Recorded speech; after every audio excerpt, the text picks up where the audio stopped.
Did you guys hear any of that?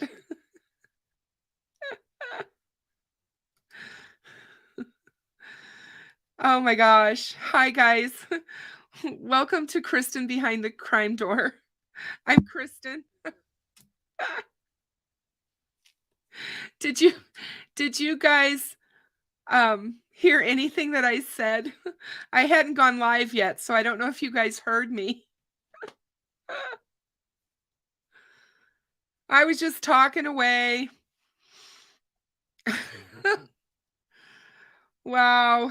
What a crazy, crazy day.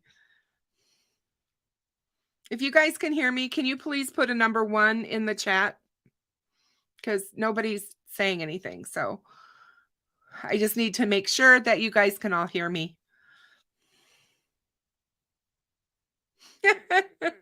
That's so hilarious. I'm sitting here just talking away. And I looked up and I'm like, oh, I forgot to hit my go live button.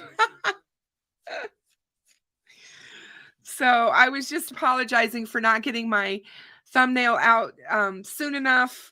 I had my 5-year-old grandson here today with me most of the day. Was really a busy afternoon. We had a dinner thing that we had to go to real quick around 4 o'clock. So we were rushing to do that. And it's been raining. It's been cold. And it's been windy. And Jackson doesn't like to get wet in the rain. So it was interesting with him, but how we were able to get it all handled. And I was able to get back home and try to get started on my live stream. So but anyway, I'm just really glad that you guys are all here with me tonight. It was not what I expected, but I was on the phone just a few minutes ago with Tech Death, and I'm like, I gotta go. Hey, Tech Death, how are you, my dear? I'm glad that you're here with me tonight. Hi, Rose. Hey, Lynn. Hey, Maria. So good to see you always. Yeah, we're going to try and tame this circus down all right. we are going to attempt and see where we get. Hey, Lisa Marie, how are you? Hey, the Rockaways, good to see you. Always good to see you. Hi, Michelle. How are you, my dear? Hey, Sierra. Babs forever. Oh, thank you. Thank you so much for that. Hey, country girl. Yeah, no kidding. The devil is amongst us. That is for sure. Hi, Louisa and Melissa. Hey, Jill. Hi, AG. Zooter 15. How are you? Hey, Jennifer. Oh, I'm sorry to hear that you're not feeling good. I hope you feel better soon.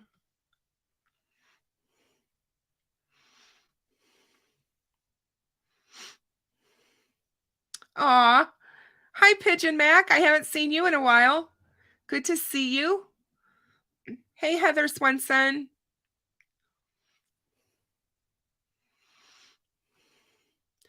Guys, remember that Nightbot is in here. My Nightbot does not like capital letters, so please don't type in caps or Nightbot will kick you and put you in timeout. And we don't want that to happen.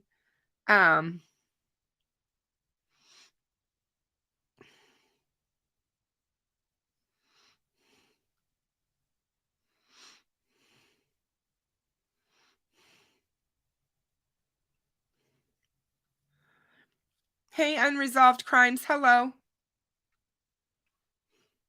Hi, Betsy Bling. So good to see you. So good to see you. Hi, Salty Beach. So we've got a lot to get through tonight, a lot to go over. I hope we have a really good conversation. Just so much, and I just don't really know. I spent the morning watching some content. I was really sad that I missed the Captain and Hoosier cold cases last night. They did a live together. I rewatched that this morning. Man, was that good. That was a really good live. If you guys haven't seen that, make sure you jump over to Hoosier Cold Cases channel and take a look because it has our own Captain Howdy on it, and it's really, really good.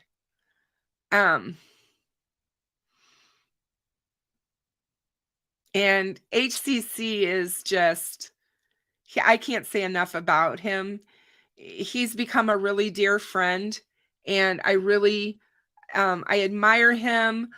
I really admire how he, oh, hi, Deb. How are you? You are so kind. I'm so glad to see you and have you here with me. Hoosier has just become a dear friend, and he is local enough that he is able to get over to Delphi to the trails, and he puts out such good content. And I noticed that he is downloading his boots on the ground videos. You guys, you need to make sure that you watch them. They are so in depth. The one that he released yesterday is about I can't remember how long, but it talks about the crime scene and how getting down there. And he talks about how he has this fear of heights and he will never go across the bridge. So he takes you all through the woods in different directions. It's really good. And he is Maple Walnut. You are absolutely right. He is so informative and very, very smart. I've been a fan for a long, long time, and I was devastated when he left YouTube for a while. And I'm so, so happy he's back.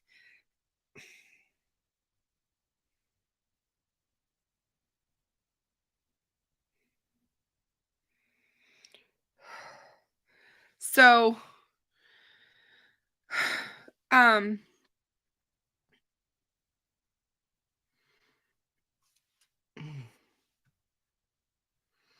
yeah, I don't think we have one for Captain's channel. But yeah, we need one because Captain is one of the people that I promote on my channel. So, but yeah, I'm sure Jennifer will add it. If somebody could just put the Captain Howdy's channel in chat for me. Thank you so much.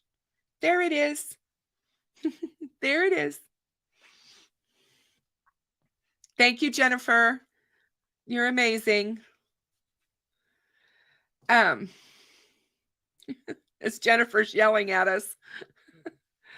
I thought she did. I would be surprised if she didn't. So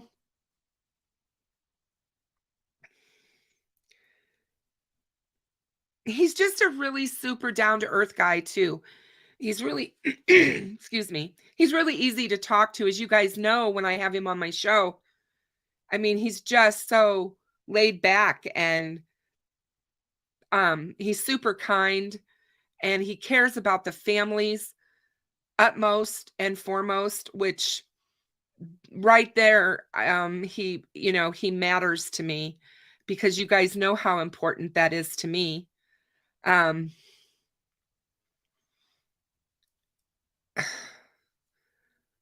I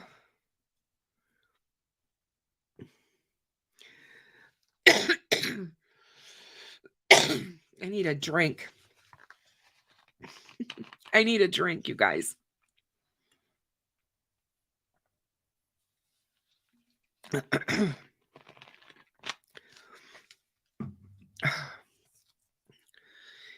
um, I'm the kind of person who, when I follow people, I always give people the benefit of the doubt. I really don't listen to others too much. Um, I did I did make that mistake from about, I don't know, middle of last year until April of this year. I was kind of listening to another creator about other creators until I found out that I was being duped. And I started listening to some of those creators that I was told to stay away from. And I found those creators to be very good. Um, don't always agree with them, but their content is good. So I was really I'm I'm really happy about that. Miss Thing, thank you so much. Thank you so much. Sometimes, when I get a good night's sleep, which I've had a couple of really good night's sleeps, and and then like I said, I was rushing around today because I had this dinner engagement thing that we had to do as a family today, and get that out of the way before my live stream. And we did. So my mom used to say that I clean up pretty nicely. Um, but anyway, thank you guys for the compliments. You're so nice. Um, oh hey Jojo, I remember you. How cool is that?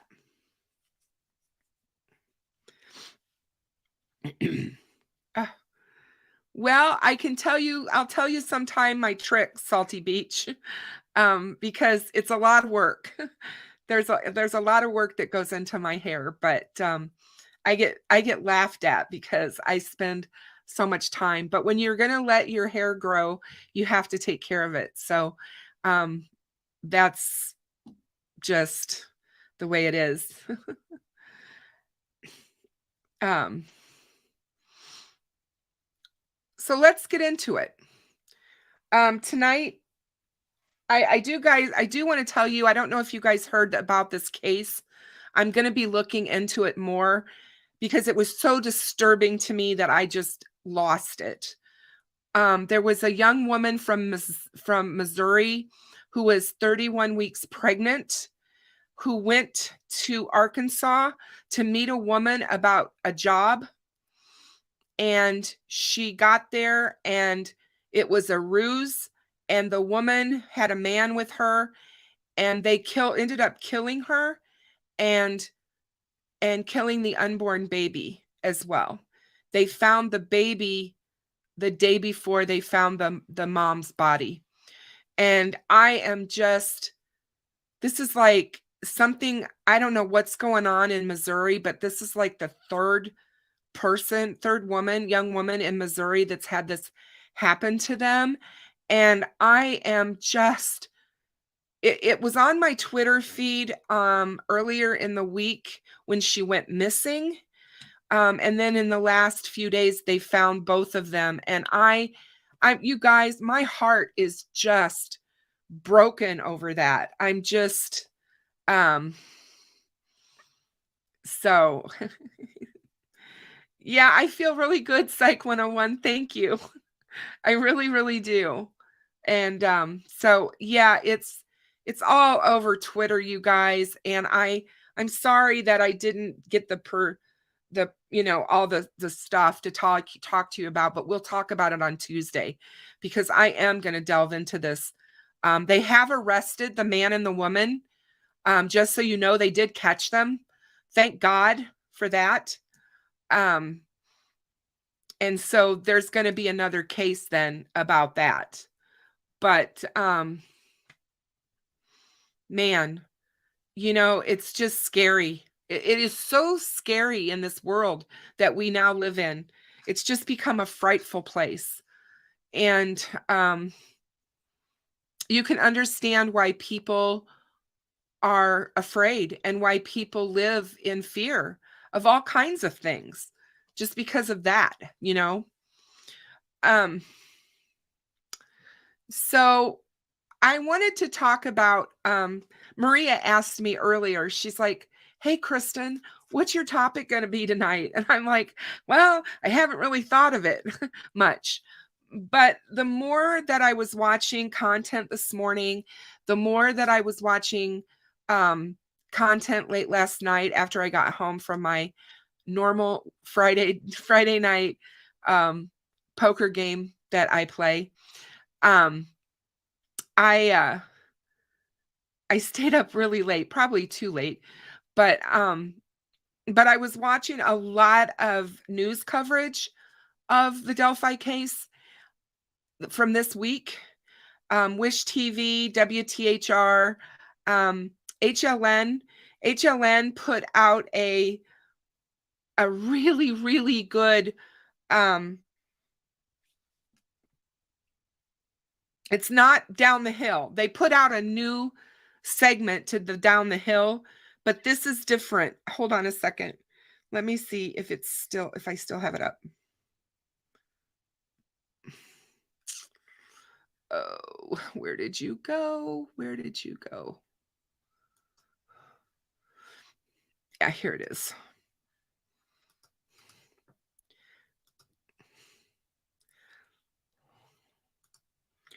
Okay, so there you go.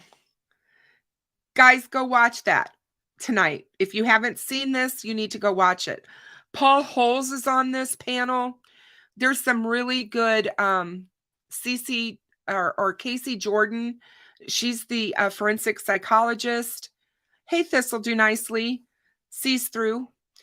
Yeah, there's some really good people on this show, and it's really, really worth watching.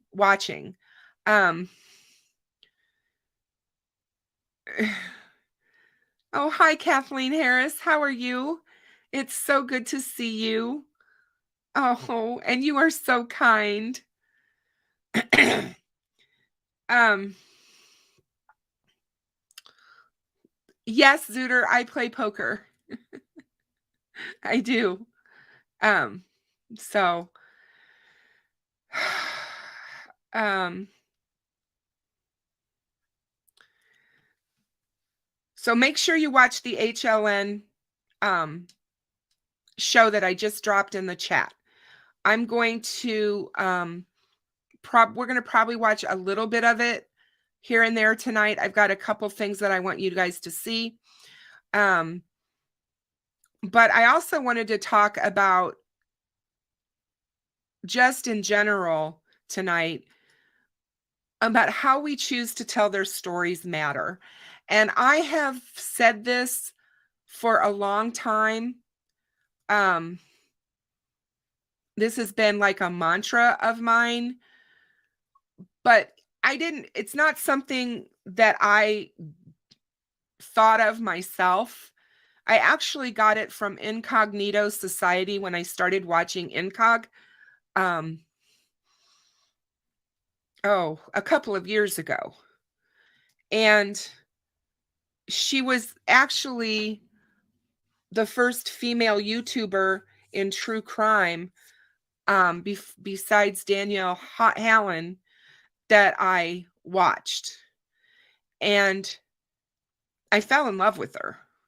I just love how she covers cases. I love how she thinks about the victims. She thinks about the families. You guys know, you guys know how I am when it comes to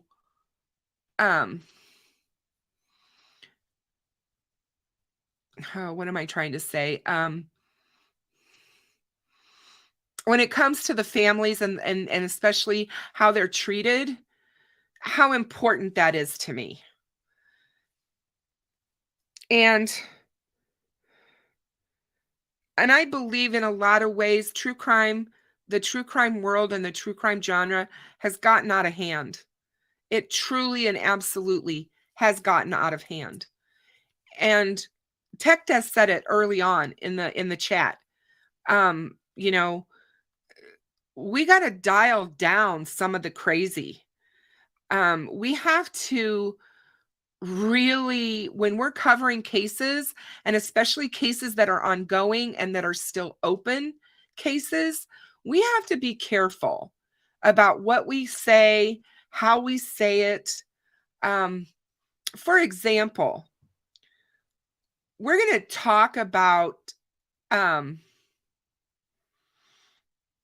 social media platforms and the subscribers and the commenters there all have this misplaced notion that they are entitled to information on these cases.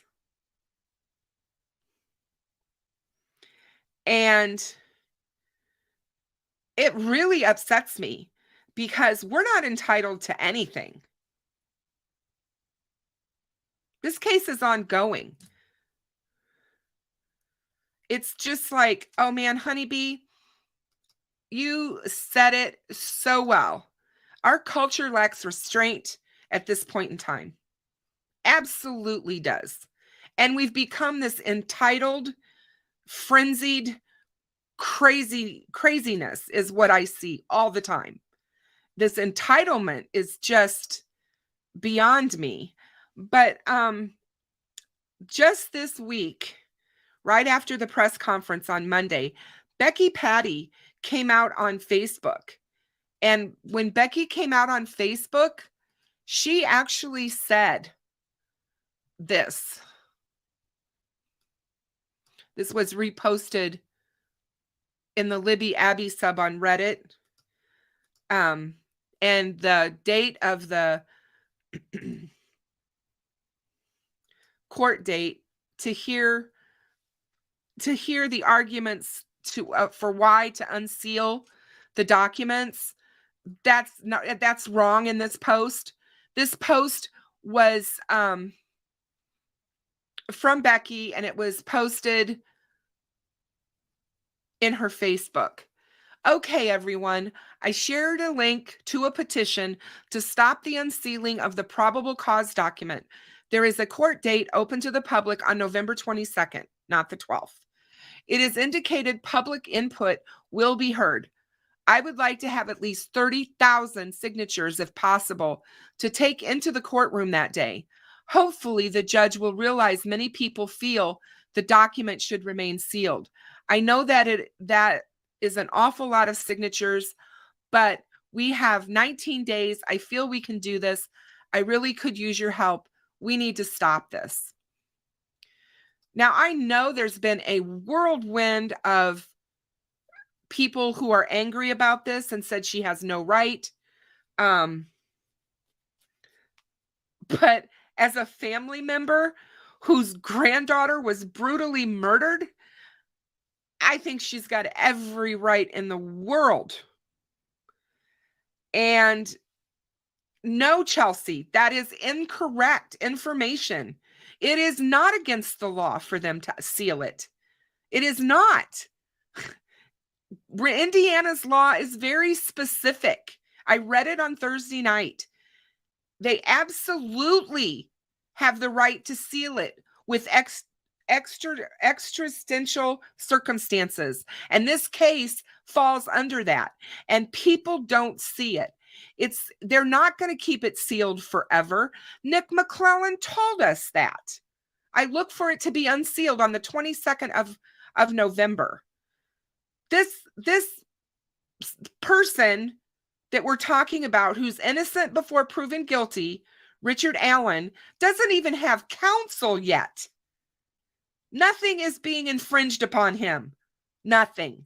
He doesn't even have counsel yet. So he will get to defend himself. Trust me. I mean, it's just ridiculous. Stop and think about it. There is probably a lot of evidence in the probable cause affidavit. If they release that to the public, that evidence is now out there.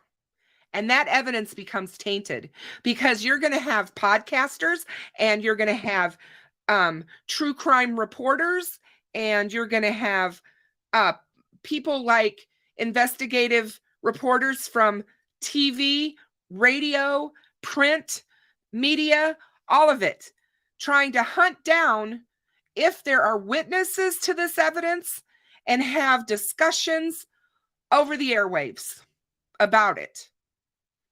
And that is not the time nor the place to be doing that. That all needs to happen in a court of law, not in our podcasts and not in our YouTube channels or our Reddit subs. My God, a true lady shut down the Libby and Abby sub 2 days ago because people won't stop sharing crap. And she's trying to protect the case. I don't understand why people don't get that. And when Nick McClellan made the decision to ask the court to seal everything, he has good reason to do it. He's not going to do something like that that's going to immediately implode the case on appeal. He has a good reason. If they are looking for other suspects or other people that may be involved, they don't want them to know what they know. And that could give them all that information by putting it out there. We need to sit back, be quiet, and watch what law enforcement is doing. This is their investigation, not ours. And we can hold them accountable. We certainly can. But let's not hold them accountable before we even know what we're holding them accountable for. Let's get this into court and see what's happening. It's like, I don't know the Rockaways. I don't want to shut down the discussion. I don't want to. I want to have a discussion with people who are not wanting to hurt the case and don't care if they hurt the case. Having a discussion is different than blowing things up. And what's going on in social media right now, it took one day, guys, one day for the judge in this case to get a taste of YouTube. And he's like, oh, no. Oh, no. And he recused himself. Why did he recuse himself? Because a YouTuber went out there and made a video about his family, posted photos of his family's faces, gave out his address. They doxed him. Oh, Paris, thank you. I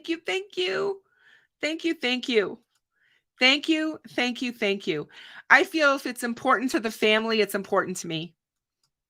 That's how I feel. So, the judge did not mention the content creator, but he mentioned it in the court documents. And I'm just, I'm like, people don't understand. Oh, Maple Walnut, thank you so much for your donation. And yes, we waited almost 6 years. We can wait a little bit longer for proper conviction. People need to be patient. People need to be patient. We're going to learn a lot more than we need to. And we have to, it's our jobs to protect it, not hurt it. I certainly would be very upset with myself if I did anything or allowed anything on my channel to interfere with this investigation in any way, shape, or form. Any way, shape, or form.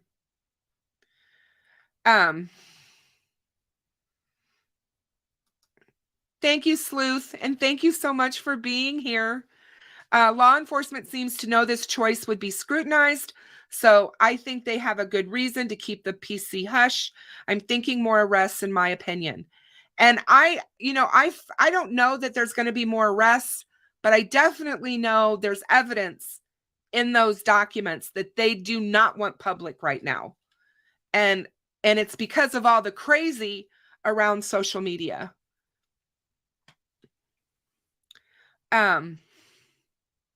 So I just feel like it's time for us to sit back and let them do their jobs.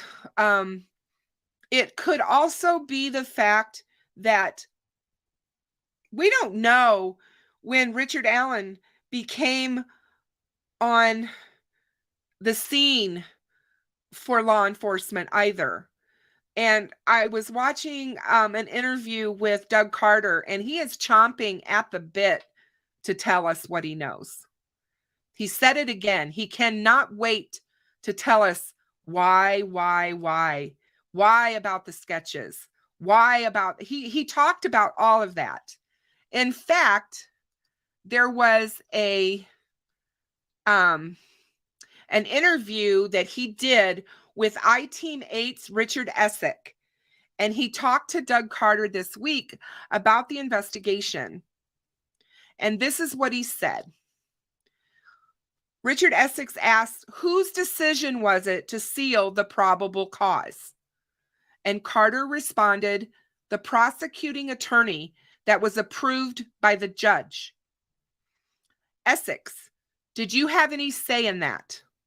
Carter, I did not know that was going to happen. Essex, would you like to see the probable cause out?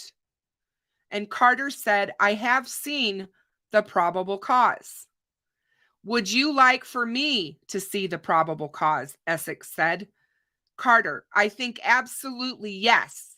Yes, yes. I-Team 8 is one of the entities who's asked the court to make the documents public. The newly assigned judge to this case, Francis Gull of Allen County, is now going to be the one to decide how long these documents are going to remain secret. Essex asked, you released 3 seconds of video with some audio, I think, in 2019. Is the voice that we hear from Libby's phone, is that Richard Allen? And Carter said, time will tell again. I think that once the probable cause affidavit was signed by the judge, that changes things for the investigative team. And I don't profess to be a part of that investigative team, Richard, so it would be inappropriate for us to speculate or talk about what we know until the right time, which is going to be in court. Why would the judge keep the probable cause sealed? I-Team 8 put this question to Dr. Jody Maderia of the Indiana University Law School in Bloomington. There may be other individuals that they are seeking to apprehend, and there could be details that they don't want getting out into the public domain to control the quality of that investigation, Maderia said. Indiana State Police questioned Allen Wednesday of last week and arrested him on Friday.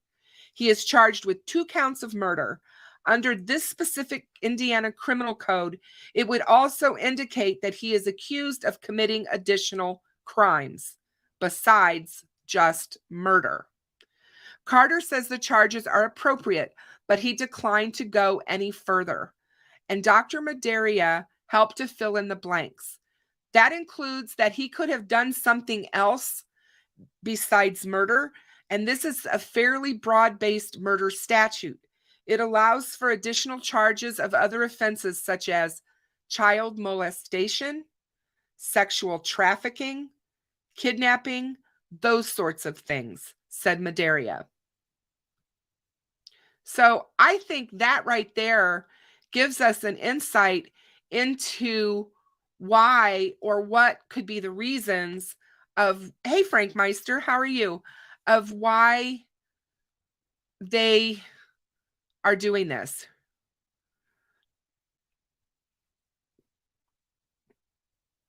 So I think the tip line is open because, in my opinion, this is just my opinion, it's not fact, guys, but I think that the tip line is open because they want anyone's who has information on Richard Allen to definitely send it in. If they've ever had any run-ins with him, or if they've ever talked with him in any, fashion online, in person, anything that might have, been odd or weird, they want to know about it.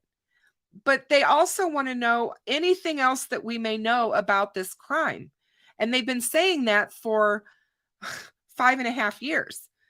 Anything, tip it in. Let us be the ones to make the decision on whether or not it's relevant or not. And while this is going on, I believe that that's what they wanted to do. You have to remember that Nick McClellan stood up there and said, at some point, we had to close the investigative door.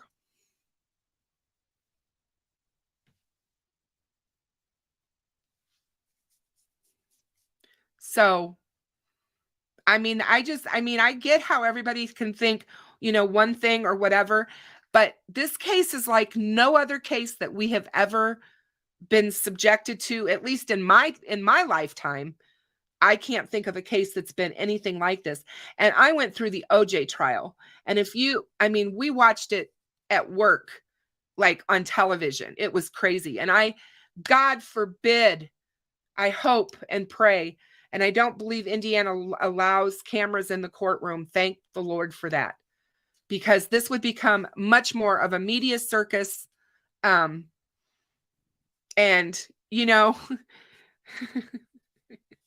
it's like, yeah, we just need to, Maple Walnut, thank you again. Let's all relax. Love my fellow sleuthers. We can come and theorize, but please give the family a break too. Love you, Kristen. Thank you so much. Because it's the truth. We need to be thoughtful of their feelings. They just got a big whammy, so to speak, this week. They didn't expect this. They didn't. And, I watched an interview with Becky Patty where she said, she was asked, how did you guys feel when they called you on Wednesday and told you they had him? And she was like, we weren't prepared for it. It kind of just threw us. And then when they told her, who it was, and that he was local, and that he worked at the CVS, she was blown away. And you would be. We have to remember facts, you guys. And, Tech Death called to tell me that one YouTuber was out talking about this case and talking about his theory that Ron Logan is involved, to the point that News Nations just did a story. It was on TV before I went live, and they had the FBI agent who wrote the Ron Logan search warrant on. They were interviewing her. She still believes that Ron Logan's guilty. And they're giving shout outs to the YouTuber. And I'm like, this is detrimental to this case. Anybody that's willing to go out there and say things like that in an ongoing investigation, if she is still employed by the FBI, I hope she gets fired, because that's ridiculous. That shouldn't even happen. It's just ridiculous.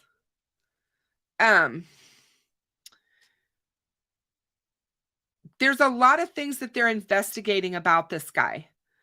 They're going to go back all the way to his childhood, and they are going, they're going to go and they're going to look at everything, and they're going to look at all the places that he traveled, all the places that he worked. It's been brought out that he worked for Walmart, and that he worked for Walmart in Illinois, my state. They're going to go and they're going to look at all these locations and see if there's any, underlying cases that he could be responsible for. They're going to do their due diligence on this. They're going to do their job. Thank you, True Crime Time. Thank you. Thank you. We don't know yet what was going on here. We don't know how he came about the girls on his radar. We don't know if he was part of this whole CSAM situation. We don't know any of that yet. And thank you, Sally. It says that the FBI agent is retired. So we need to just step back and let them do their jobs. I do believe in 2 weeks, if we can just hang on for 2 more weeks, right before Thanksgiving, guys, on Tuesday, the 22nd, is the court hearing to unseal the documents, and I believe they will be unsealed. Thank you, Purdue RN. You are so sweet. I hope that you guys are doing well. I'm sorry that I missed Steve's last couple lives. I've just been so doggone busy in my personal life, not my YouTube life, but my personal life. It's been wild. Especially these last few days. But it's kind of nice to be busy and have things going on. It's just the weather's starting to change, things are starting to get, it's going to start getting, we just had a huge front blow through today with the wind, and I know it's going to start getting cold. Carter said he thinks they should be released. Carter said he thinks we should know. And yes. So, oh, Maria, thank you so much for your donation. Thank you for always being a voice of reason and compassion at Kristen Behind the Crime Door. You are most welcome. Yeah, we get our hour back. We fall back tonight. Thank you. Another hour of sleep. That's an awesome thing, Herman Funster. Thank you for bringing that up. For everyone who forgot. Hey, Copper Horse. It is so good to see you. Welcome to Behind the Crime Door.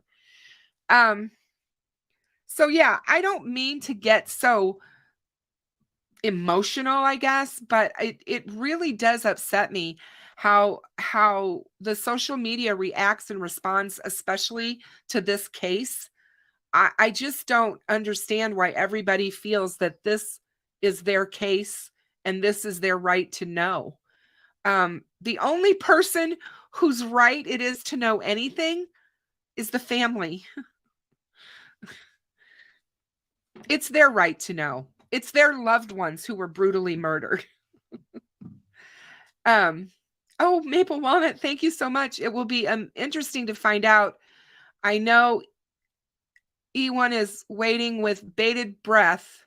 Let's be patient. Everyone is waiting with bated breath. Let's be patient, people. Bless Anna Williams' family and Patty's too. Yes, for sure.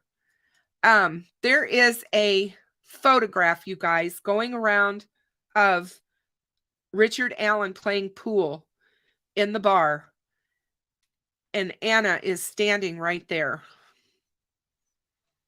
So her fear that she talked about to us when she was being interviewed, that her fear was that this was going to be somebody that they knew, it was realized.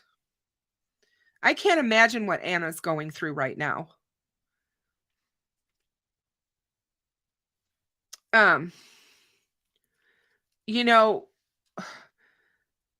When they talked to the families on Wednesday, because they contacted them Wednesday and let them know that they had this guy in custody. They didn't charge him until Friday, but they had him in custody on Wednesday, and they were interrogating him, and they let them know, because at that point they knew they had him. They just hadn't arrested him yet, and charged him. I think that's very interesting, Copper Horse, because I was thinking the same thing. It'll be interesting, to say the least, what was in his shed, Can you imagine if there are trophies from the crime, and moreover, if there are trophies from other crimes? I've often said, we've had this conversation for the last couple of months, well, for years actually, about DNA. But guess what, guys? What if we're talking about the fact that the girl's DNA was found in his home, or in his car, or in his shed? What if they found the girl's DNA on something? That's a slam dunk, because there's no way he's going to be able to walk himself out of that one. If there is the girl's DNA on his belongings, his clothes, whatever. And again, if he has a souvenir from that crime scene, yeah, that's going to be really tough. And Purdue, you are so right. Some creators are more concerned about being right, making it all about them, and not focusing on Abby and Libby. This is about the girls, their families. It always has been. Yes. And this is not about being right. This is about getting the right guy or guys, get them arrested, get them to trial, get them convicted, and have them serve whatever their sentence turns out to be.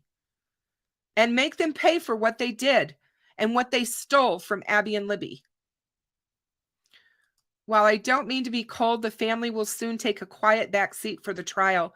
And until something is admitted into evidence, the family has no right either to know. The family is very patient and are willing to wait. The family hasn't demanded anything from anyone. They're not demanding anything. They have stood by law enforcement's side, shoulder to shoulder, through all of this. So that's how I feel. And if anybody should hear the evidence or see the evidence before anyone else, the family should. They should get to know that before, especially if it's talking about how their girls were murdered or what happened to those girls in that woods. So I have to respectfully disagree with you, True Crime Time.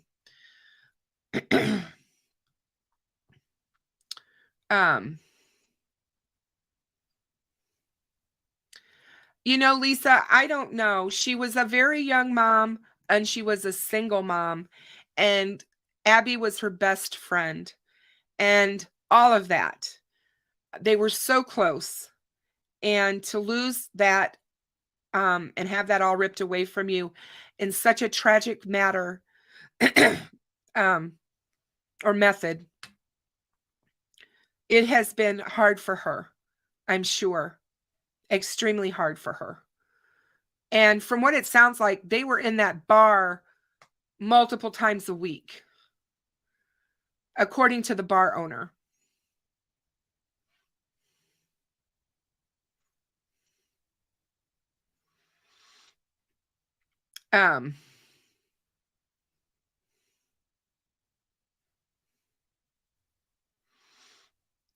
I think that, hey, GonZo, how are you? How are you? I hope you're doing well. You've been in my thoughts today, buddy. You certainly have. There's a lot of creators out there that are doing this for all the wrong reasons. And sadly, I wish they would reevaluate why they're here and what their reasoning is to cover these cases that have real people. These are not numbers. They're not fictional characters in a book. I've said it before, this is not a game of Clue. This is real life and real murders, real sick, horrible people doing horrific things to children. And I just can't even imagine. I mean, I've seen creators make jokes about it. And it's just, there's nothing wrong with having a good time on your channel, but there is a time and a place for it. And, you just have to be careful and always remember the girls. They should be first and foremost in our thoughts when we're talking about these things. It should be them. In the interview that I saw of Mike and Becky, they asked her what she thought that Libby was thinking right now, watching all this unfold. And she smiled real big. And she said, I think she's up there and that she's really happy for all of us more than herself. And I thought hearing that, it brought tears to my eyes, because that's how I see Libby being. All that I've learned about her over the last 5.5 years, that's the type of human being that Libby was. She was always worried about others. And so she is worried. She definitely is worried more about her family being back here, having to deal with what happened to her. And so I agree with Becky. She is happy to know now that the family is going to get some answers. And yeah, Purdue, I agree with you. I think once they got the evidence to convict, that's why this case blew up. Doug Carter has told us for a long time they were looking for one piece of the puzzle, and he is dying to tell us the story. And so I understand that the defendant has rights. The defendant has lots of rights, tons of rights, and as it should be. Due process is afforded in our Constitution for anyone charged with a crime. That is why we continually are saying that he is innocent until proven guilty in a court of law. So, the family, in my opinion, has rights. And I believe they do in law enforcement's eyes as well. The prosecutor is going to sit down with the family at some point, talk to them about this case, and let them know, especially when it comes to the penalty phase of the trial. If they get a conviction, they're going to want to have an idea of what the family would like to see happen to the defendant. And they will take that into account. Yes, they will. What the family feels will matter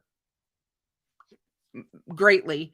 All we have to do is look at the Chris Watts case, because they were going to they wanted the death penalty for him, and the family said no, because they were Christian and they did not want to do that. They thought it would be worse if he had to spend his life in jail.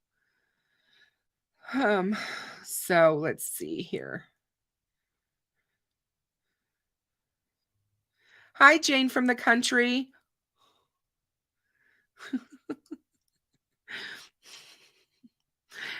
Thank you, Maple Walnut. I just say it like I feel it. I don't put on airs. I shoot straight from the hip. This is me. This is the real me. I'm not some fake person that comes on and, whatever. This is me. And I just, I've covered this case from day one. I've followed this case from day one. I know it. I know all the stuff. I have a Reddit sub. I started Delphi's Daughters. And let me tell you, I took a brunt of crap on Reddit before I started my sub, because people didn't want to hear just about Faxx. They wanted to spew all kinds of speculation and call it Faxx. And I used to say, we don't even know who the witnesses are in this case. And they would get mad at me. Yeah, we do. No, we don't. Law enforcement has never revealed a witness. Not one. It's like, I'm just tired. I grew tired, I think, over 5.5 years. And so I was like, it'll be really interesting to see when the case actually makes it to trial. Makes it to court. I think that when the pretrial hearing happens, we're going to see a lot of things, because his lawyers are not going to have time to be up to speed. Like we said, 6 years for a case, nearly 6 years. There's a lot of discovery.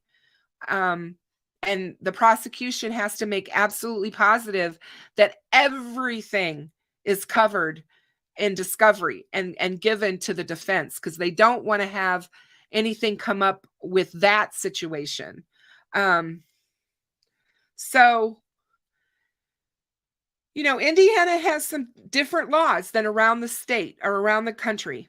They have some really strong, stringent laws about things. And the law in Indiana allows a prosecutor to request a probable cause document to be sealed. And the court felt that it was important, so they granted it. So anyway, I feel like justice is coming. Justice is never as swift as we would like it to be. Oh, Avondale Mama, you said it, girl. You said it. The sealing is not from Richard Allen. It's being sealed from this rowdy social media who think they know everything, and they think that they are law enforcement and can do better than law enforcement. I'm so sick of it.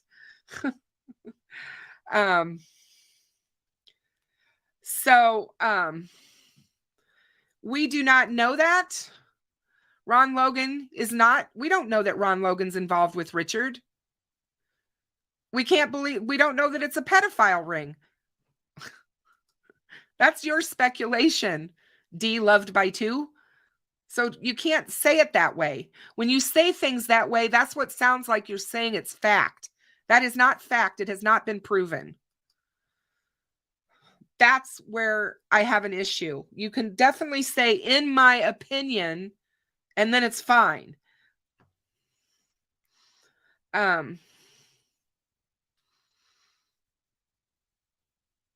So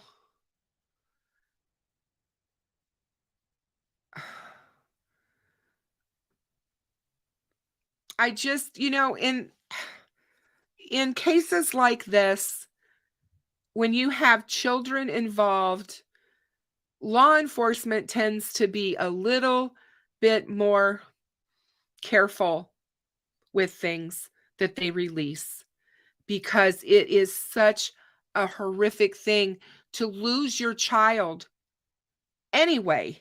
But then to have the whole public know how they died, what happened to them during the murder, what happened to them after the murder. I just can't even imagine. I've lost a child. I buried my 4-year-old son, but it was to cancer. He wasn't murdered. I can't even begin to understand what Carrie and what Becky and Anna as mothers are thinking about when you're talking about this.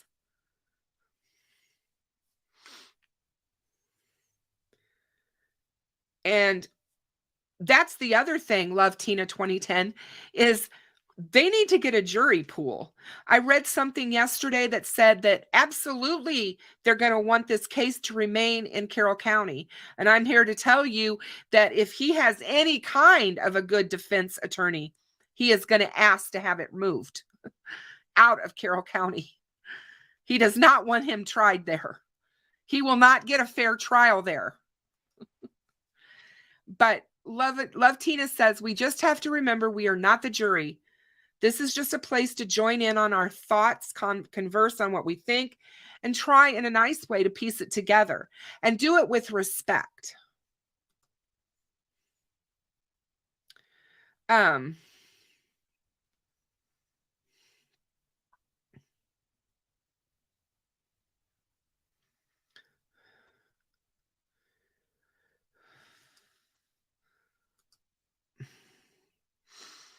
Okay, I'm sorry. I'm over that person. Purdue, I agree with you. I am so over YouTubers criticizing the judge for recusing himself due to threats to him and his family. More power to him. He was overwhelmed you have to remember how big Carroll County is, and the fact that you have this sitting judge. They're not used to this type of a huge case, and to be such a strange and complicated case as well on top of it. He told you how many people he had working for him in that court. There's 3 of them. There's no way that 3 people in a circuit court system can handle all the paper that is being thrown at them right now from everyone and their brother to have probable cause unsealed. All of that stuff has to be answered. All of that stuff has to be responded to, and it has to be done in a legal, proper manner. And I can see how he was overwhelmed with that. And then on top of it, he's got YouTubers out there threatening him, his life, his family. It's ridiculous. We have such crazy following this case. I talked with GonZo about it this week. I'm like, there's just crazy people around this case. I don't understand it. I'm like, please go somewhere else. Take your crazy somewhere else. It's just what the people will get their no when it's due. The people don't have a right to know. They don't have a right to know until it goes to court. God, I am so sick of it. Yes, Kiwi, to know that your child's last experience on earth was being murdered and frightened, and the fear that was in those 2 girls before it happened, because I guarantee you they knew it was coming. And to know that Libby was so smart, and so was Abby. They knew what was about to happen to them. Thank you, Thistle Do Nicely. Thank you very much. And it's like, thank you, Keith. Thank you so very much.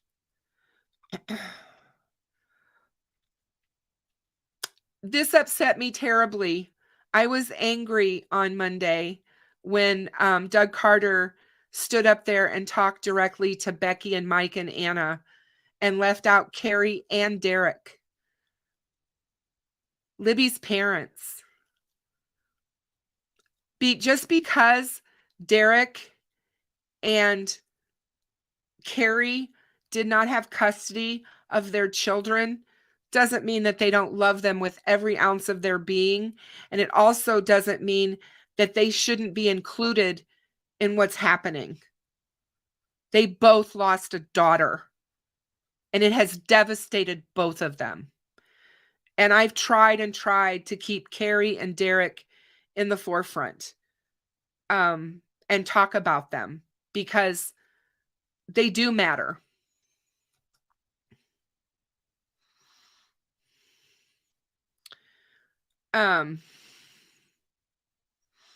Yeah, Keith, it was hard.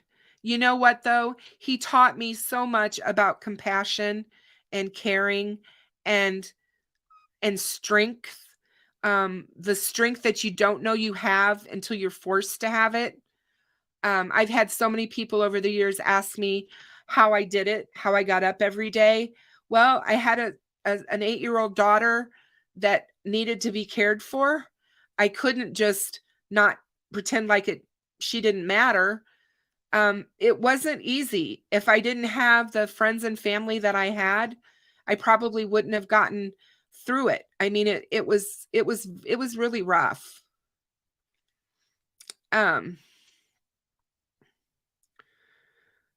It's going to be hard to find a jury, Judy, but I do know that people have been asked over the years in Indiana about Abby and Libby, and some people have never heard of the case, believe it or not. So it will be interesting to see who they sit on a jury. I'm anxious for that, to find out. So do I, Avondale Mama. I hope they find any of the YouTubers or anyone on social media that thinks that they can interject themselves into this case right now and screw it up before it goes to trial.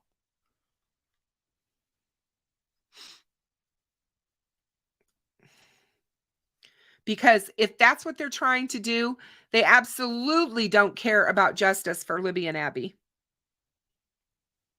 And that's all I can say. I want to make absolutely sure that everything is followed to the letter of the law.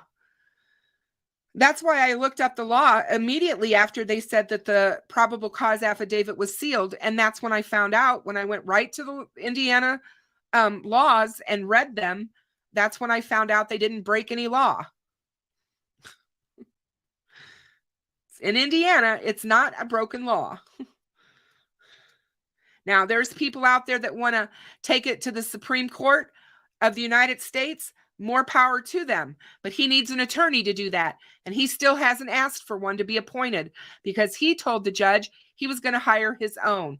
And that person hasn't been hired yet. And there's no name on his my case for an attorney. So as of yet, he is not represented. I guarantee once he has an attorney, things will start moving for him.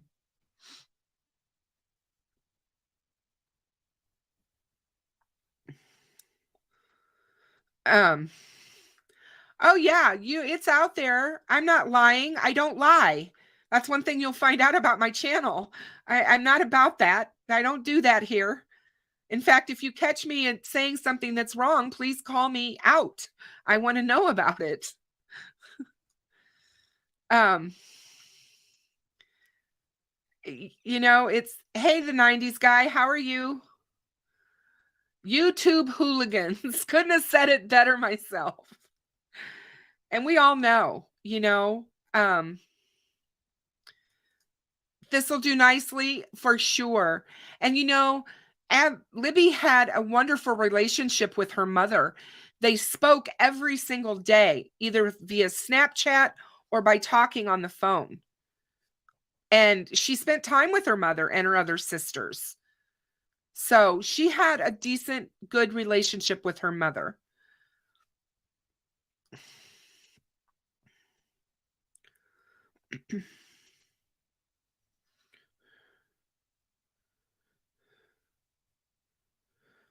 I agree, the Rockaways. I agree. The media is just as bad. The media is just as bad. It's not just YouTube and Reddit or Facebook. It's not. But the news stations are the ones who have the clout. They're the ones who have the high-paid attorneys that can go after this information. They're the ones who file the court cases to get this stuff released to the public.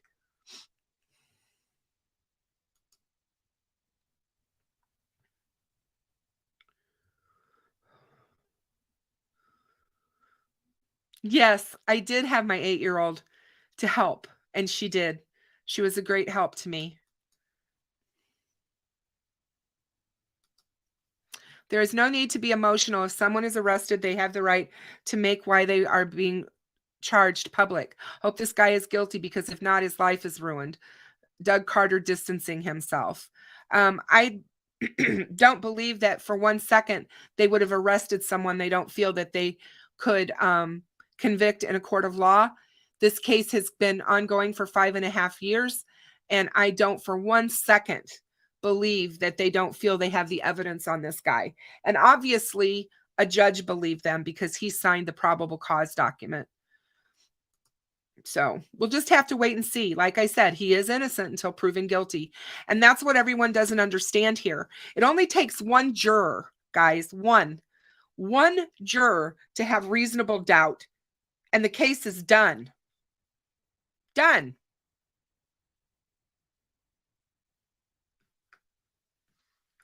Cop Faxx has talked to us for the last 5.5 years about tainted juries and tainted evidence and tainting cases. And he is in law enforcement. This man worked in law enforcement his entire life, his adult life, until he retired. And he did it in every facet that you can imagine. He did. up to police chief. He knows what he's talking about when he talks about these things.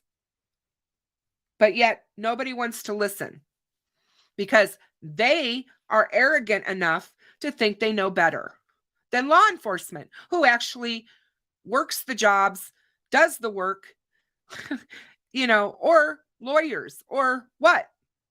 Judges.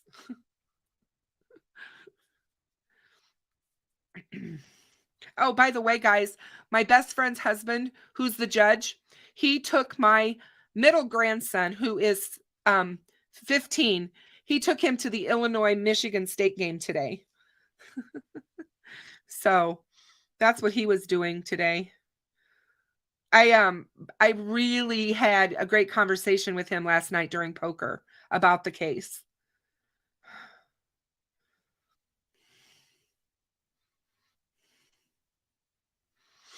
No, I agree with you, Maple Walnut. I agree with you 100%. Now, with that being said, all families have skeletons. All families have issues when it comes to family dynamics. We all have it. And you know what I'm talking about. You go to Thanksgiving and you're thinking, okay, who's going to say something to make somebody mad?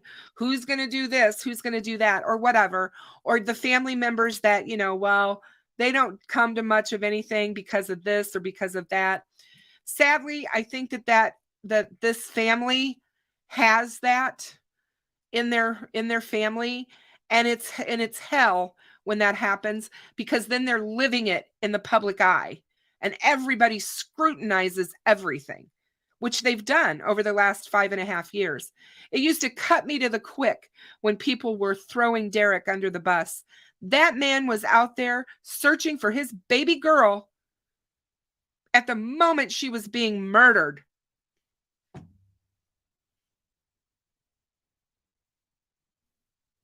It's not a book. It's not a movie. It's real life. I can't imagine. I just cannot imagine what he must have felt on the 14th when they were found. And you know what? Another thing, I cannot believe, polygraph. I have a 19-year-old grandson. He'll be 19 in January. Can you guys imagine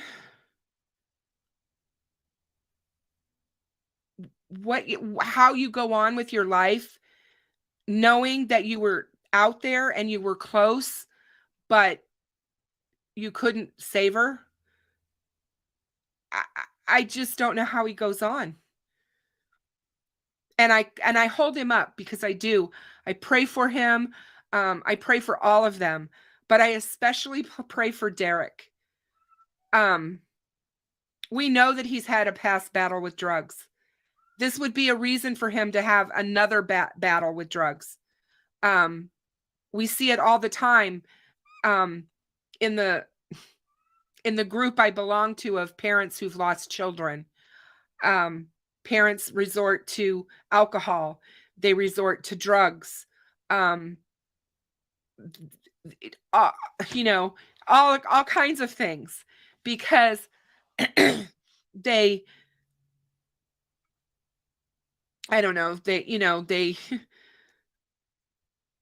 can't cope with what's going on and with what's happening.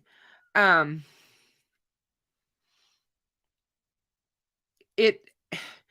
no matter what Derek or Carrie have done in their past life, they did not deserve to have their child murdered. They did not deserve to have to go through that experience. And we need to constantly remember that. And for the creators that have been out there pushing that narrative and stamping on them and pounding them in the ground every chance they had for being guilty of this crime, I hope that they all go out and make videos apologizing to the family members. Now, we know that's not going to happen, right? but we can certainly ask for it because that would be the right thing to do.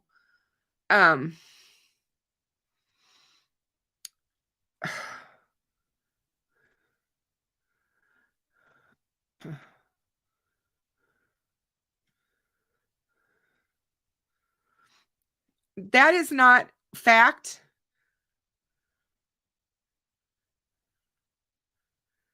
You don't know that, Molly. You cannot say things like that. It is not factual.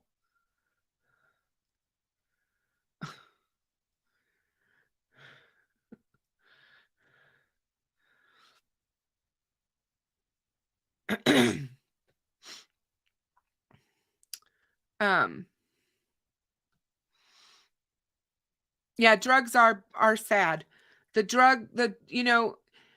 Just because someone ends up on drugs doesn't mean that they're a bad person.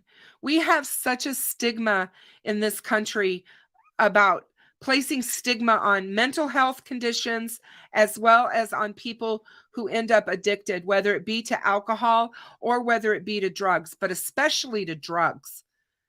Um, you know, people don't realize alcoholism is a disease and there's a genetic disposition for it. If you have alcoholics in your family, you have a predisposition to becoming one yourself. That's scientific, but we all know where that's headed because, we got a whole lots of people that all of a sudden don't believe in science in this country. But I digress. The same is with the people who have severe mental health issues, whether it be depression, anxiety, whatever, bipolar, all kinds of different things, schizophrenia that's undiagnosed or unmedicated. The medications used to control schizophrenia, most patients don't want to take because it puts them in stupor-like states, and nobody wants to live like that. So a lot of times they take themselves off their medication, and then they become delusional and they start seeing things, and God knows, but these people need to be held close to our hearts and prayers and not judged by us. I just don't understand.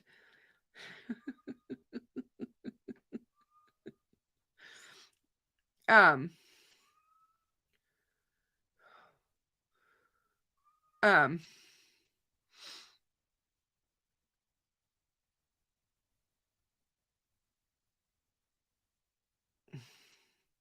Hey, Digital, I did not see you come in here. How are you?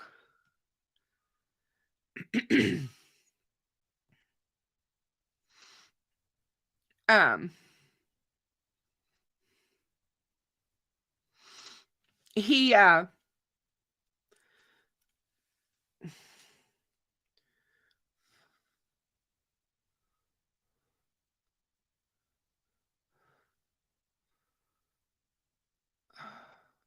Yeah, we never hear the media talk about Derek or Carrie.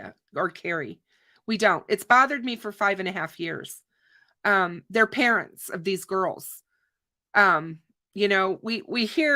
hear more about Libby than we hear about Abby. That bothers me as well. Um, and I love both of the girls. Don't get me wrong here. I'm just saying we hear more about Libby than we do about Abby. Again, Abby's family has chosen to kind of remain out of the spotlight, which is absolutely their prerogative. Oh, thank you so much. Thank you so much. Hey, baby bear, how are you? Hey, Northern Light, I haven't seen you for a while. How are you? um,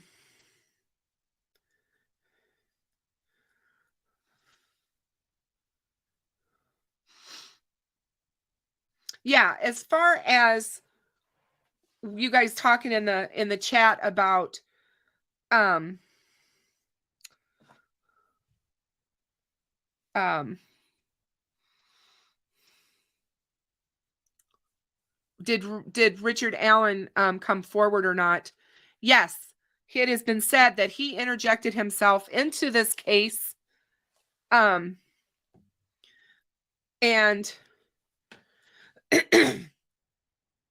put himself as a witness very early on. I think that that's going to all come out.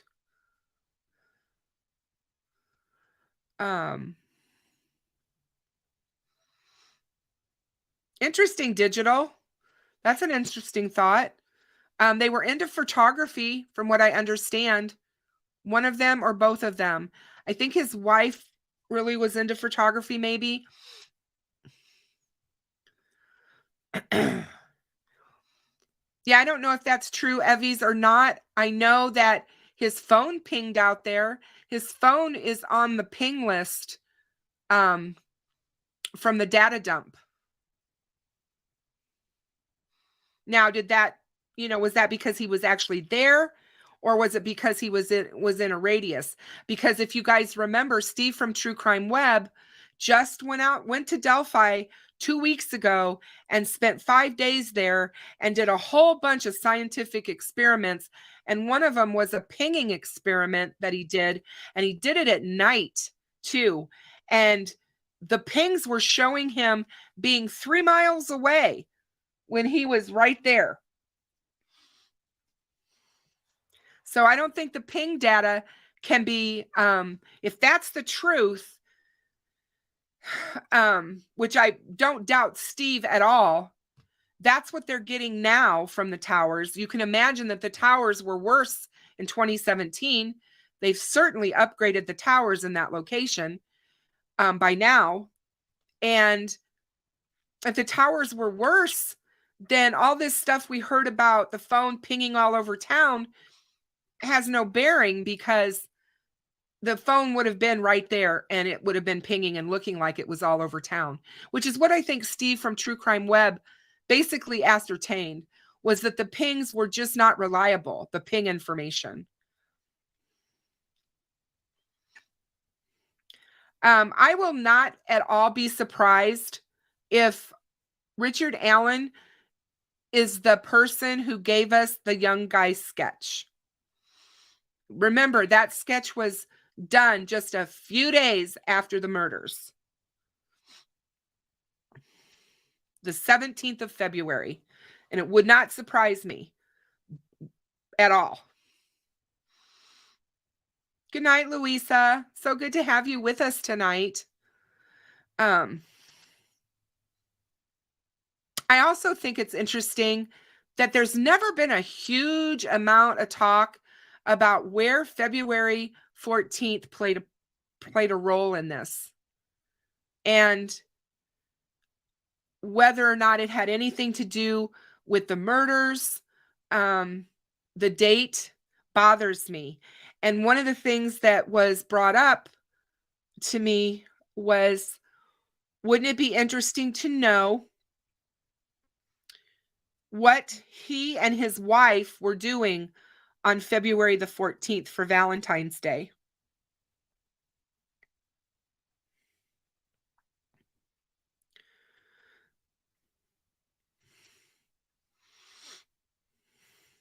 Yeah, true crime. That's what I think. I think he led them in the wrong direction. I definitely do. I definitely felt that he possibly became a witness. He was out there. They knew he was out there. And so he acted as if he was a witness to the crime. They believed he was a witness. They took him as a witness, and something happened where they've learned that he wasn't a witness after all. He was bridge guy. Now, I don't know if any of you guys have paid attention to the photographs that have been put out on social media of Richard Allen that were taken from, I believe, his wife's Facebook. But the very first photograph that was put out by him with her and he standing together, and it's just his face that we see, that photograph tells me, I think he looks just like the old bridge guy sketch and the young bridge guy sketch if you put them on top of each other, like Doug Carter said. and drop them, and it's him. I felt that immediately when I saw his picture. But if you look at that picture of him, which is from 2017, and you look, or 16, late 16, 2017, and if you look at him now, he has changed his appearance. He's like a chameleon, somebody said, because he's really changed his appearance a lot over the last 5.5 years. He gained a lot of weight. He's gained a lot of weight in his face. It looks like he's gained a lot of weight in his upper body. I haven't seen him, the whole body of him. All we saw was this part up, but he looks heavy to me, much heavier than he was in 2017. He grew a long goatee, basically shaved his head, where he has no hair. And I don't think that was him in 2017. I think he had some hair. So he looks completely different. And if you remember the first press conference at the United Methodist Church with the FBI agent telling us, be aware of anyone around you who changes their appearance drastically, or, shaves their head, or shaves their facial hair, or grows facial hair, or whatever. And so, yeah, I definitely believe that. And I think he was drinking a lot, Janice. It's apparent that he has a problem with alcohol. They've even said that. And I think he was drinking a lot. And alcohol, beer will put weight on you very, very quickly. It's mostly sugar. So it will really, even light beer, even if he was drinking light beer.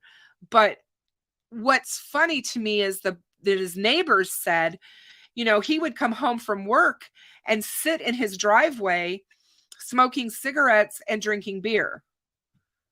So he was just coming home and doing his own thing.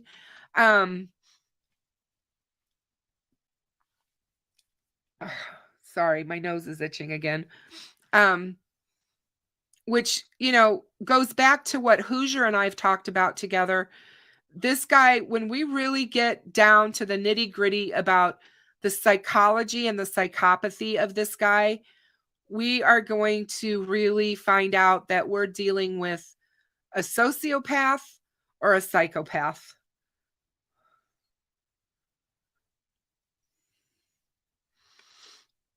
And the fact that this man was able to work next to his sketch every single day and not bat an eye and just be normal.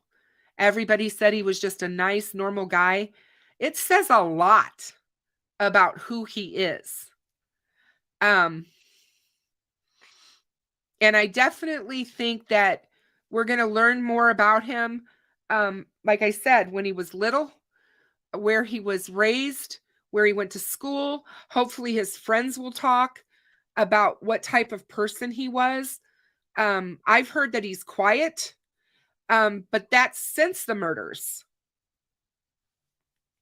I think when you see him in the pool video where he's playing pool, that was before the murders. That was like in November, September, October, or something like that of 2016. That was a few months before the murders. So when he's dancing around and doing all of that, and Anna's in that picture, after that, when he dances, I just, like I said, I think his demeanor changed and that he became quiet and kind. He didn't want to draw attention to himself. So the best way to do that is to fly low under the radar and not create any waves. Try to get through your day without any major problems. He was a supervisor, manager, so he's probably trying to just help out the best he can with customer service issues. And yeah.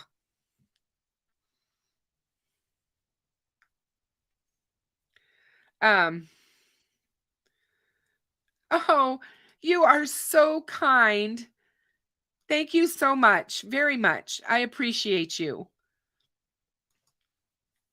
My nose itches. um,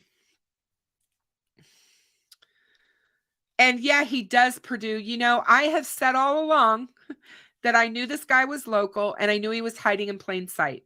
I kept telling my subscribers all the time, he's going to be a guy that you go to church with, that you see sitting in the pew next to you, that you see over your shrubs, you know, when you're out there trimming your shrubs, or you're mowing your grass, and you say, hey, he's going to be that guy. He's going to be the guy at the store in line in front of you. I didn't know he was going to be your pharmacy tech. I didn't. I had no clue to that. Oh, and by the way, somebody asked a question, and I don't remember where it was, but I'm going to answer it for them here. They wanted to know if you have to be fingerprinted to be a pharmacy tech. Yes, you do have to be fingerprinted to be a pharmacy tech. In the state of Illinois, I should say. I don't know about the state of Indiana. I would assume so. I know they do background checks, and he obviously would have passed one because he doesn't have any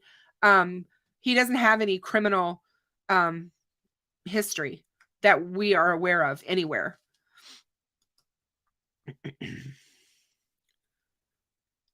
You know, the mugshot picture definitely does EVs, but you know what?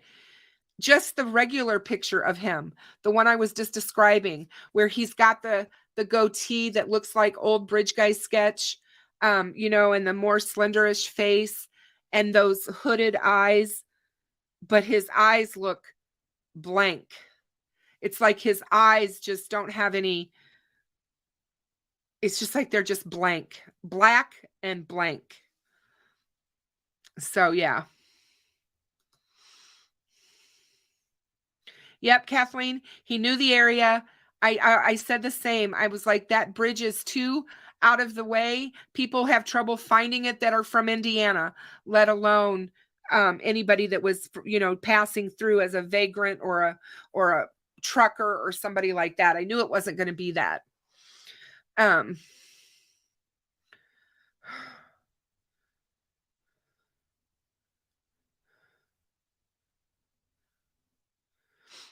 um,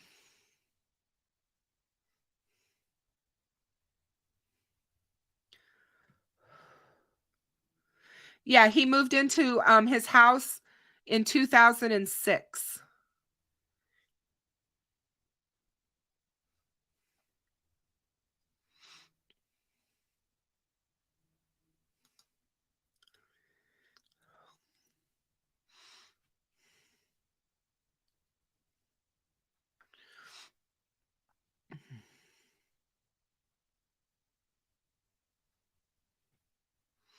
That may very well be true, but he is listed as a pharmacy tech in the state of Indiana. His license was granted in 2018, almost a year to after the girls were murdered.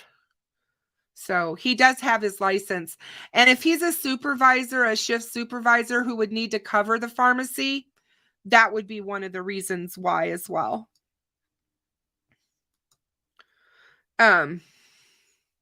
I do not know that, Northern Light. I have heard the same rumor as you, that he hospitalized himself for alcohol after, but what a great way to get yourself out of the public eye while everyone is scrutinizing everyone, correct? For Bridge Guy. If that's true, that would have been a perfect way for him to hide immediately after the murders.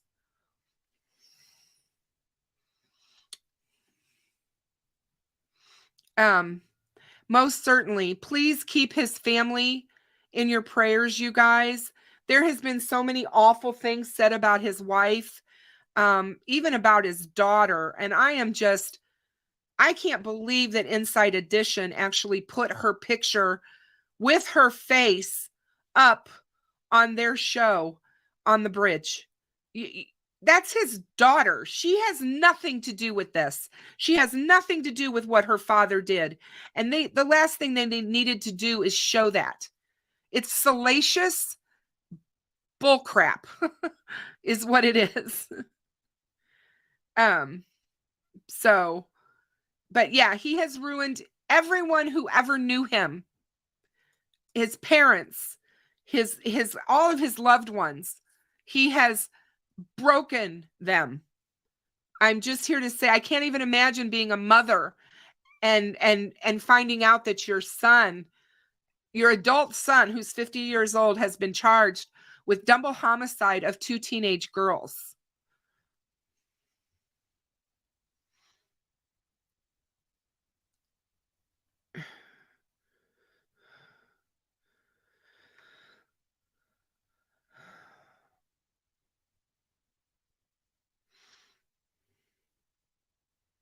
Yeah, it just really upset me.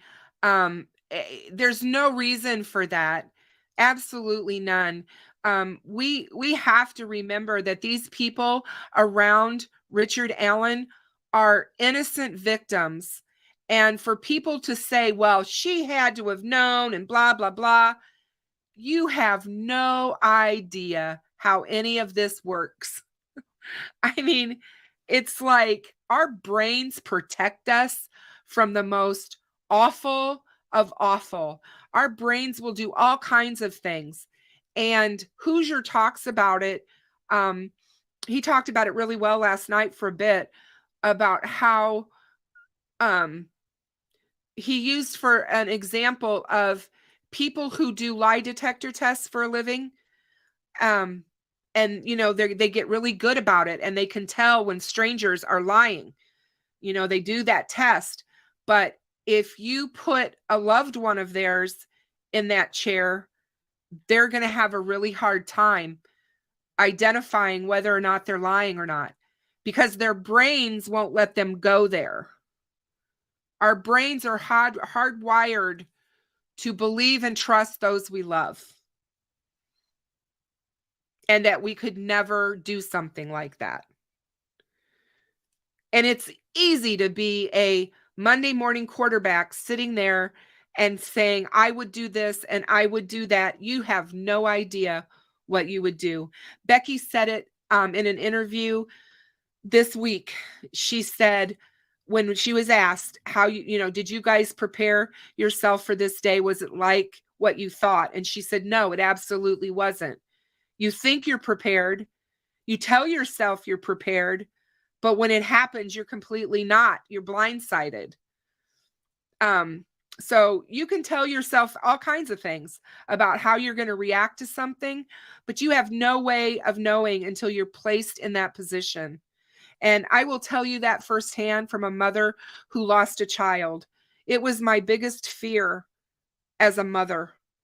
An actual fear that I talked about with my family, with my husband. I talked about those things when I was young and said, this is my biggest fear, is losing one of our children. And it happened. Was I prepared for it? No. Did I imagine what it might be like? Yes. But I was not prepared. And you can try to prepare yourself. I took care of my mother for 4 years after her stroke, 3 of them in my own home.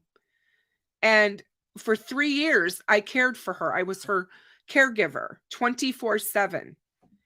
And was I prepared for when she left this world? I thought I would be.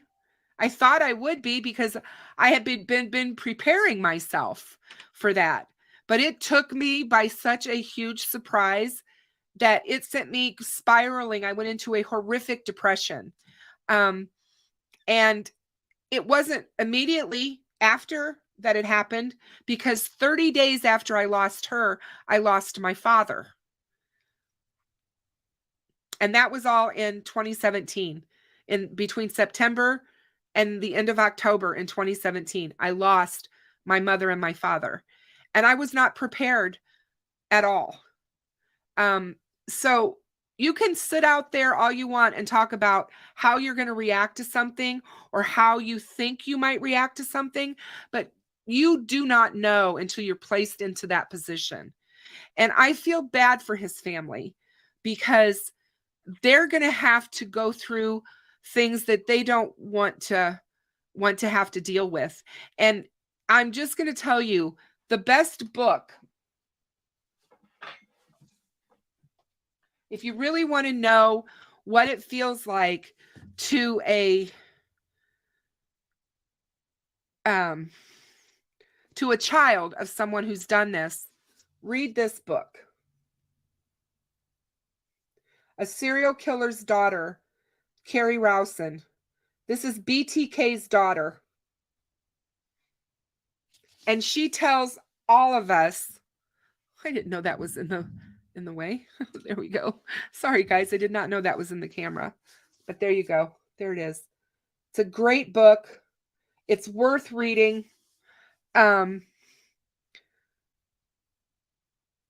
She had no idea. His wife had no idea. So we have to do better about being so judgmental to things that we know nothing about.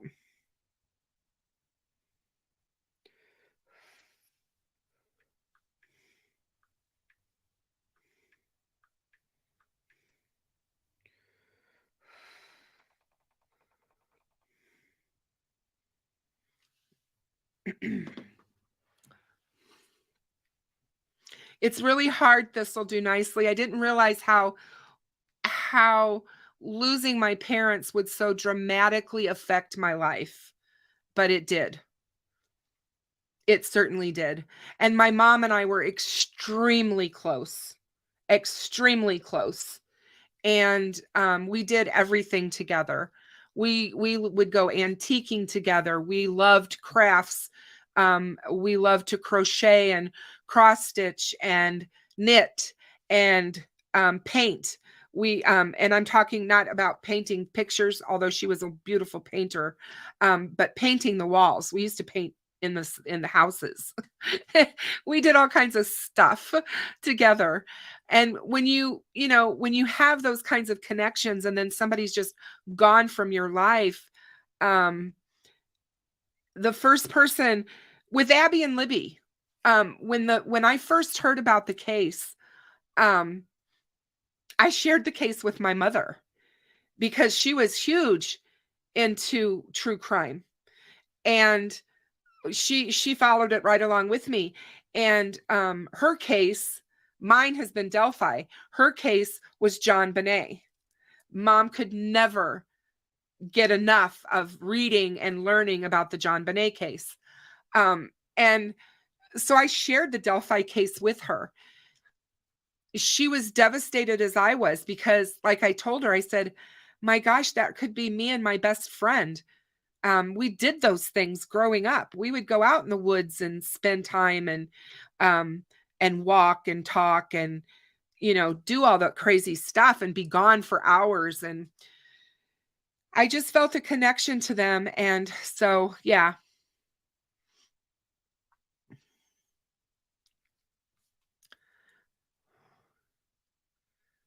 It's very true. Sorry. It's very true, Evie.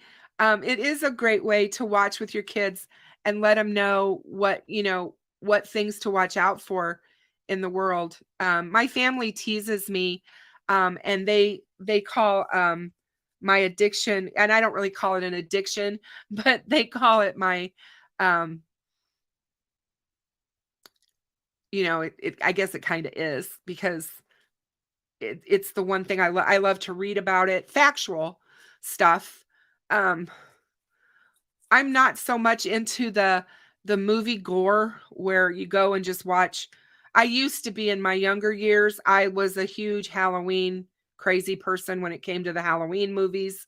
I loved, the Friday the 13th movies. I loved all that when I was very young, as a young adult.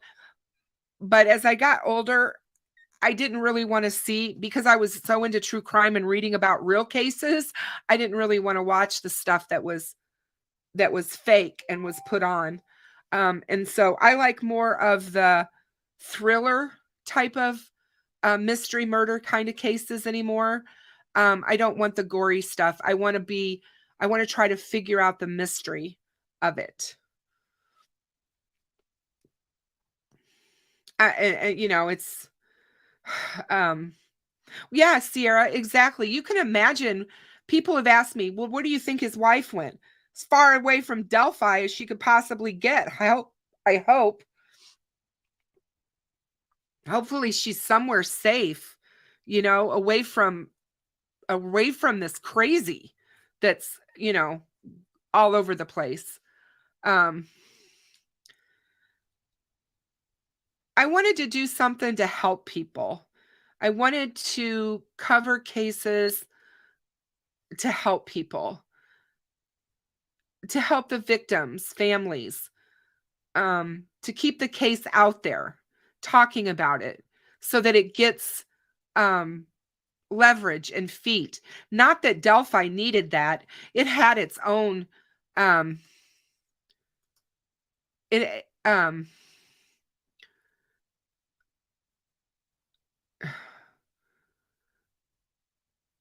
oh, that's terrible. Yeah, I'm sure. I'm sure it was a welcome distraction. But I feel like, she's got to be somewhere, hopefully, where somebody is helping to take care of her mental health, because I'm sure that it's not easy.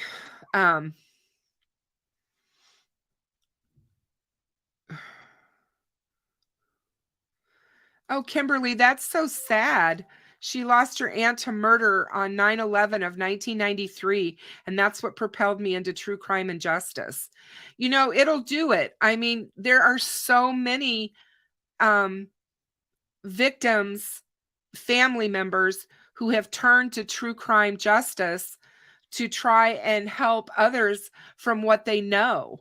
And my heart goes out to you, because that shows a lot of strength on your part to be able to do that. It's one of the things that I've been saying all along about Kelsey. Kelsey was a child when this happened. She was a young girl, and everybody has treated her like garbage.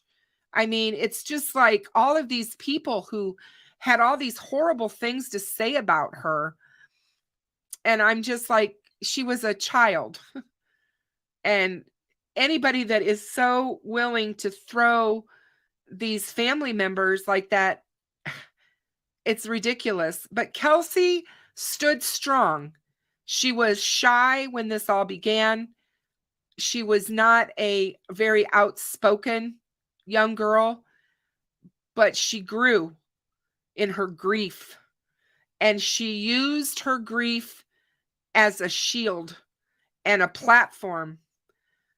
She wanted to help get her sister justice, and she wanted to help others learn from what she was going through. And I just think that she has done a phenomenal job.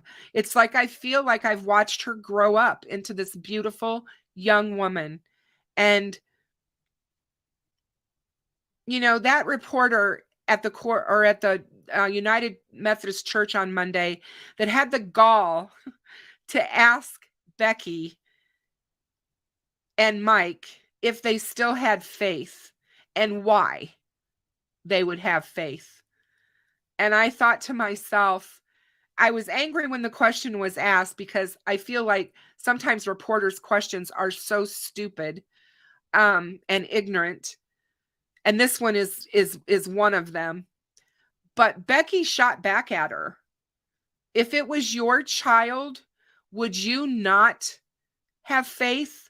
Would you not try to find faith from somewhere? I've told everybody, if we give up and we don't have hope, and we take the hope away from the family, they don't have anything. They don't have anything. I think Northern Light, it'll be released on the 22nd of November. 22nd of November is when they actually go to court. Yes, Kiwi, her youth was stolen from her. It very much was. So was my daughter's. My daughter's youth was stolen from her. as well. Anyone who loses a sibling loses their youth, their childhood, because they have to grow up so quickly. They have to deal and weave themselves through emotion that no child should ever have to. So yeah, it's really sad. Well, you guys, I've been on here for 2 hours and you've got to probably be tired of hearing me speak. I really enjoyed spending time with you all this evening. I hope and pray that this topic tonight on how we choose to tell their story matters gets through to the people who thinks that the information highway is more important to them and that they have the right to that information more than anything. I hope it makes you take a pause, a deep breath, and say, why is it that I need to know this before it's brought into court? Why do I need to know this? Don't hide behind it's his constitutional right. Don't hide behind the fact that he's not being afforded due process, because he is. He still doesn't have an attorney to fight for him. He hasn't asked for one to be appointed, and he hasn't had the one that he said he was gonna buy or hire. He doesn't have that one in place either.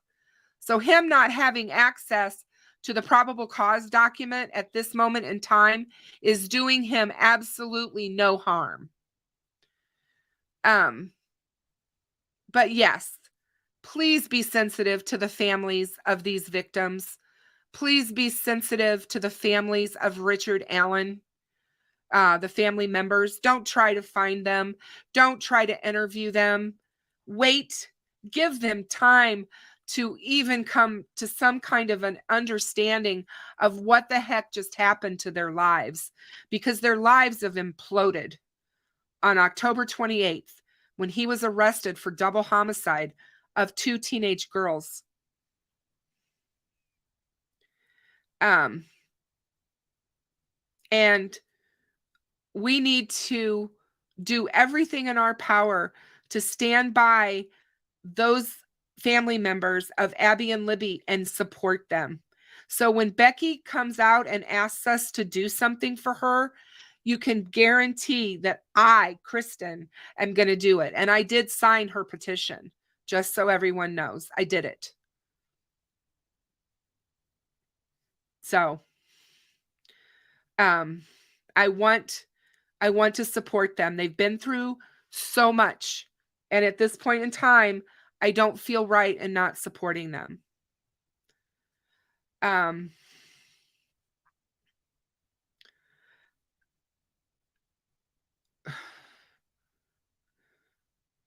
You know, I think that Derek is just the type, he's very shy. He's not a very outgoing person to begin with.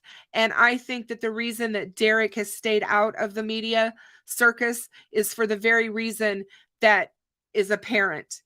There isn't anything Derek would have said that would have been right. He would have been treated far worse than Kelsey has been. And Derek probably couldn't have handled it emotionally with everything that's going on. And with him already trying to deal with the brutal murder of his daughter while he was out there, it was happening. I just believe that that Derek needed protection, and the family protected him well.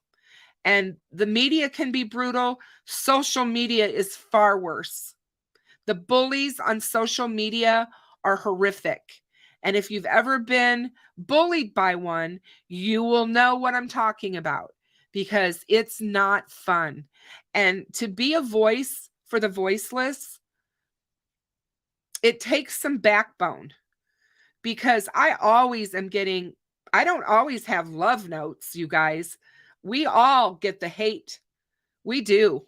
We all get it. But you know what? I'm not here for the haters. They can hate all they want. I just am me, and I'm going to continue to be me and try to cover the cases the best way I know how. And I love all of you guys. all of my supporters who come and my subscribers who come here religiously every Tuesday, Thursday, and Saturday nights at 8 Central Standard Time to support me and be here with me. I thank you so kindly. For all of my members who pay for their membership to my channel every month to help me continue to do this, do the research, get in there and really find the facts. I appreciate you all. And to my moderators, I can't say enough about you guys. You give up time away from your families, your friends, your children to just be here with me. And I thank you for that. I love each and every one of you. Everybody, please stay safe. I will see you all on Tuesday night. Make sure that you pay it forward. And always remember, it doesn't take anything to be kind. Being kind is the best person and the best thing that you can do. Oh yeah, sure, Digital. Just a minute. Let me get it for you.